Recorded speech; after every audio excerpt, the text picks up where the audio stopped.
Howdy Hive Scum and welcome back. I've been meaning to jump on this for at least a week now since we had all of the new Necromunda stuff previewed on the event that happened last week, the preview event, I believe that's what it's called.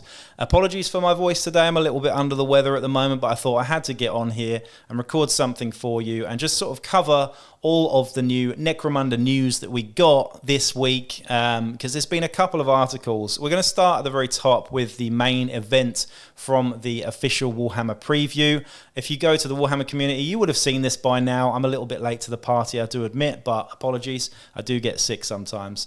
Basically, we have a new book. Now, recently, I did a video on what was next, or what's next for Necromunda, and some of it was, just speculation and thoughts and ideas that I thought might be coming. And it seems that one of those ideas was a continuation of the Aranthian Succession, because we didn't get a close to those 3 campaign books. This, however, appears to be the close to it. We had a 4th book, and I believe this book, judging by the looks of the article here, this book is the end to the Aranthian Succession. So we get to find out if the Helmors will be on the throne, or if Azostium Aranthus will be on the throne.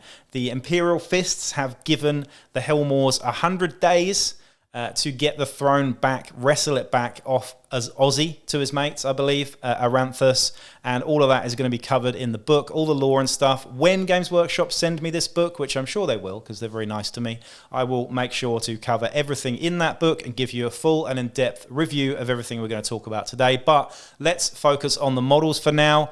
We have Ozzy himself released in plastic with a Cyber Familiar. Flipping awesome. Azostium Aranthus, the Divine Prince, as he's known. Now, this model is something else. It's definitely... let's just go back to the beginning, actually. So, with all the sort of hype around, what could be next for Necromunda, I think this has surprised some people. I think we definitely needed a close to the Aranthian Succession, but I think there are people out there, including myself, that feel like Helot cults and Gene Stealer cults and stuff need sort of updating, maybe corpse grinders and stuff like that. Perhaps the other gangs need some extra stuff. So just take that into account when we're talking about stuff here. This is definitely not doing any of those things. This is carrying on with some Uphive stuff. And I think there are definitely a few players, myself included, who still sort of like in our hearts really do love the essential sort of like ganger down in the Underhive with a stub gun and nothing else type of vibe to Necromunda. So this isn't for everybody. And I will say, when I saw this model of Ozzy Aranthus, it doesn't look like something that is inherently Necromunda to me, if I may say so.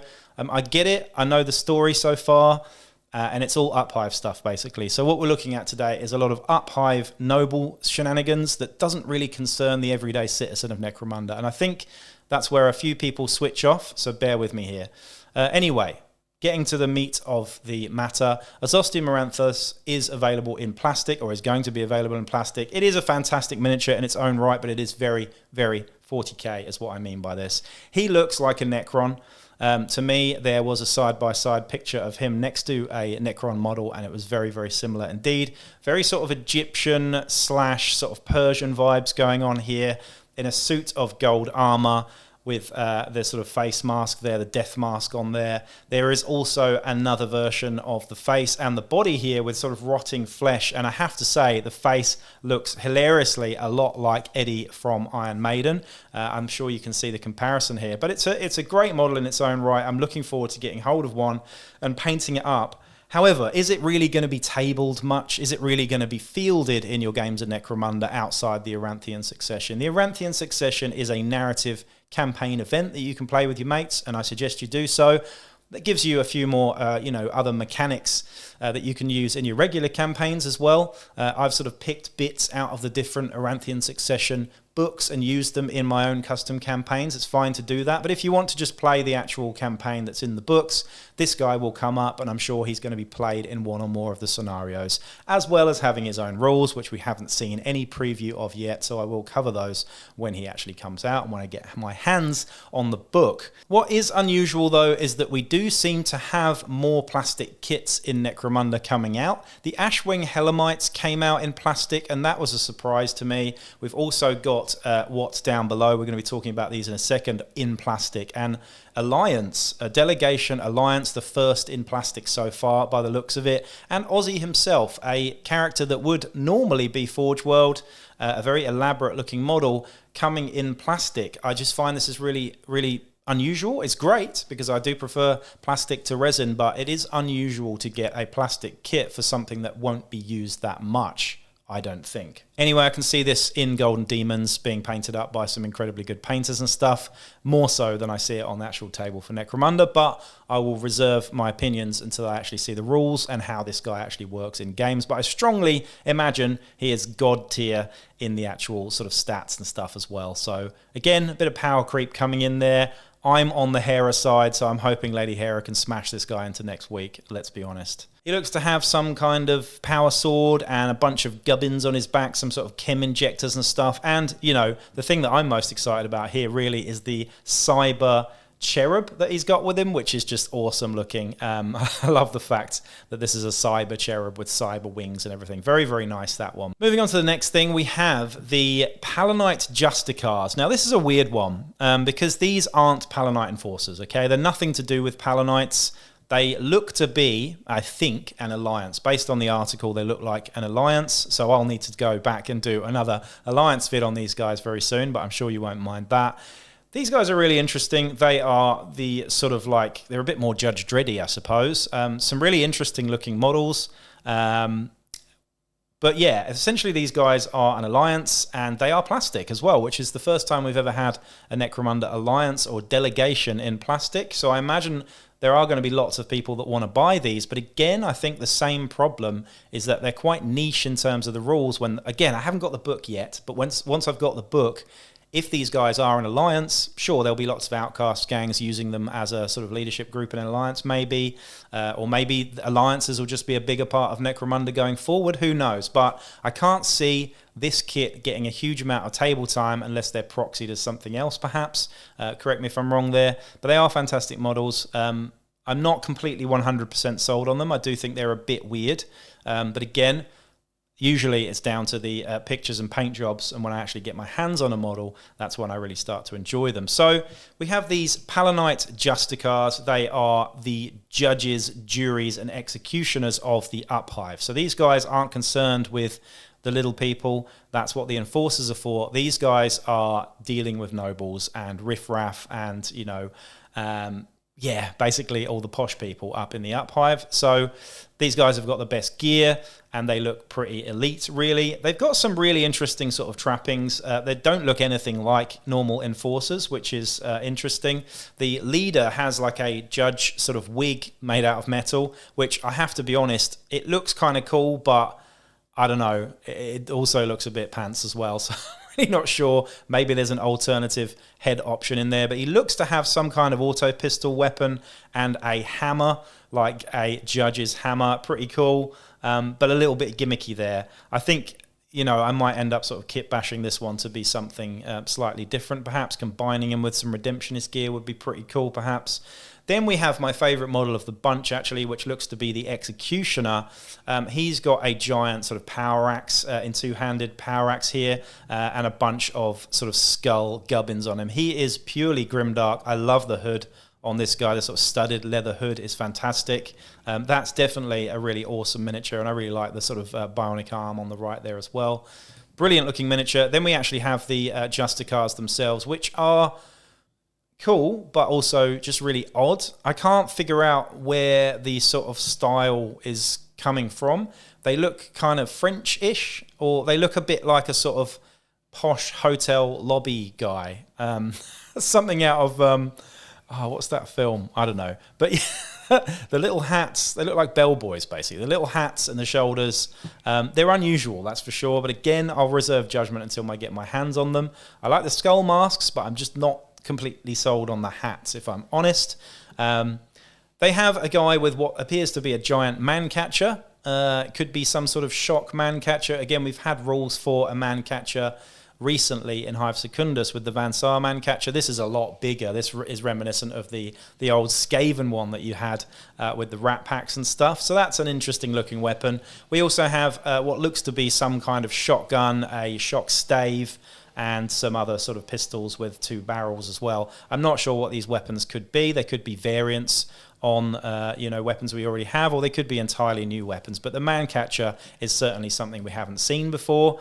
So there you go. Those are the Palanite Justicars. There's a little bit of blurb on these guys, and they mete out brutal justice against gangs in the streets of Hive Primus. But it is the Justicar courts who pass judgment on renegade nobles and rogue heirs. So these guys are only dealing with the nobles. It does say they have shock pistols as well, which is pretty cool. Something that we've only really had with nomads so far, I believe. Further on down the article, we get more squats. Yes, more squats. We appear to be getting, and I suppose this is a good pattern, but we appear to be getting boxes. We certainly had one for the Enforcer, Captains and Sergeants. We've now got a box for Drill Masters and Charter Masters in exosuits and regular suits. These guys are really nice. Now squats have the most amount of miniatures out of any gang, I believe. So there are far more squats. They're obviously selling very well. We have a new plastics kit for the new squats, so you can make up your Charter Masters and Drill Masters, and a lot of them have bits of gear that you don't have on the weapon sprue and that you don't have on the normal sprues that you get anyway. So more bolt spitters and axes and heavy bolters, things like that. Two-handed axes there, as well as the Exo Master that you've got in here as well, with some bolt weapons too. Very cool. You also get the the Autovayers, the Techmite Autovayers. These are the Toughness 4 guys. Really, really cool, and probably the ones that you're going to field over the other 2 types as well, to be honest. So it's nice to have lots of more squat stuff, and obviously people love squats. I probably won't go out of my way to buy these because I feel like I've already got enough squats. I've probably got 30 squat miniatures out there, fully painted and assembled. I've covered every base. I don't need any more, but this is nice to have. What I'm excited about, though, is if they're doing this for squats and Palanites, are they going to do it for the other gangs? Are we finally going to get maybe boxes for the other house gangs that have leaders and juves in them? That's what I want to see. I want to see dedicated miniatures for juves, a little bit scrawnier perhaps, and dedicated miniatures for leaders. I think that would be really cool, and it's definitely something that people would buy into if we use the same sculptors that did the original Necromunda sculpt back in 2018 or whatever it was. So, a Goliath box with a Forged Tyrant in it, or 2 Forged Tyrants and some juves, I think would be awesome. Same with Escher Queens and Little Sisters and things like that. Bring back the old school Little Sister with the boob tube and the pick. Flipping awesome. Anyway, I'm getting off kilter here, but you see what I'm saying? I think this would be a really nice way to go for Games Workshop, and it's definitely instant money into their pockets as well, because people would just buy them straight away. Of course, it's always hard when you've painted a gang 5 years ago and you go back and try and add to it and paint in the same style you did 5 years ago and try and remember the recipe. But you never know. I think it's still a good move, and I think that's probably where they're going to go. Then we have the most exciting thing, and for me, it's always the books. As you'll see behind me, I've got a lot of Necromunda books. I own nearly all of them. I only ever put just these ones out just because they're in the cupboard and readily available. But the Necromunda books are fantastic. You don't have to own them all. Of course, they are completely optional. And we get the last part of the Aranthian succession here, the Spire of Primus. Now, this moves things up Hive. It moves the story along. Like I said earlier, the Imperial Fists have given a 100-day period where they say, look, Helmore, if you don't get this weird freak off the throne, we're going to come in and just nuke everybody, basically. And when the Fists say stuff like that, they tend to mean it. So, yeah, don't mess about there. Lady Hera is going to come back from Secundus and hopefully kick this absolute freak's ass. And I'm in her corner for this. So I'm looking forward to seeing what's in here. Will we get the Delac vehicle in here? I've seen a lot of people talking about this on Reddit. There is no mention of it here, but there is definitely mention of House Helmore House Delac using House Helmore, really, because let's face it, that's the truth of it. Allying with House Delac much more in this book. So we will see the story moving on with House Delac. Will we see a new vehicle for them? I don't think so, personally. I think don't get your hopes up about this. I know they've put vehicles and stuff in previous books, but I just have a feeling it's not in here. I do feel like they would have hinted more if it was going to be in here, so just don't get too excited, honestly. There will be new scenarios, so we've got 7 new narrative scenarios, which is always nice. We've got so many scenarios to choose from now, and some of them are brilliant. But yeah, we've got all sorts of cool stuff in here. Is Lord Helmore actually dead? He's basically on ice. Cal Jericho's kind of taking him somewhere.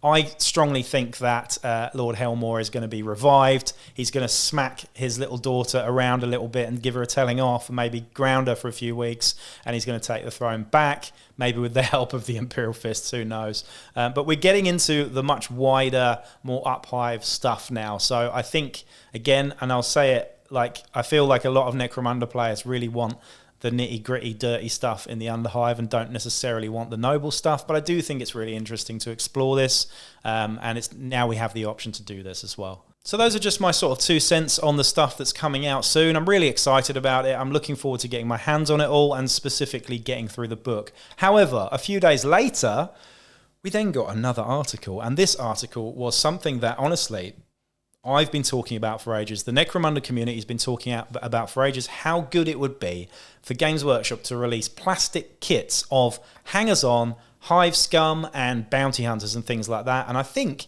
our dreams are coming true. Cough up the credits for a gaggle of hangers-on, including a vigilant new hive watcher. We have one part of something that I think could be potentially awesome, in that we now have a box of 5 hangers-on. This is brilliant, and these are plastic, by the way. So we already had 4 of these in Forge World resin. We had the Slopper, the Ammo Jack, the Dome Runner, and the Rogue Doc. In fact, several different types of Rogue Doc. They're all awesome miniatures, and they're still valid. However, here we get a new Ammo Jack, a female Ammo Jack by the looks of it, so we've got choices now. We also have a new Slopper. This guy is not quite as fat. He still looks somewhat unhealthy. The big pot on the back here, and a big bowl of slime or gruel or whatever it is. Really cool looking miniature, that one. And I think would look great next to your, current Slopper. Not to mention the fact that you can have more than one Ammo Jack, you can have more than one Slopper, so you could do both models, the Forge World and the plastic kit here as well. We've then got a Rogue Doc that comes with a Medi-Skull, flipping awesome. So we've actually got an actual model, plastic model for a Medi-Skull. The Doc is fantastic. It's got the long sort of like plague mask on perhaps there as well, so another rogue. Personally, I do prefer the Forge World female Rogue Doc, the sort of Escher style one. She's just awesome with the rubber gloves and that, but this one is a nice twist on it as well. And then we've got what looks to be a sort of servitor looking gang. Is that the Gang Lookout, is it? I think it might be either the Dome Runner or, no, it's the Dome Runner, isn't it? And then we've got this new guy with a long rifle and a map who looks brilliant. Sort of reminds me of Umbra a little bit, obviously with the long rifle and some of his trappings. Really cool looking guy, and he's known as what is he known as?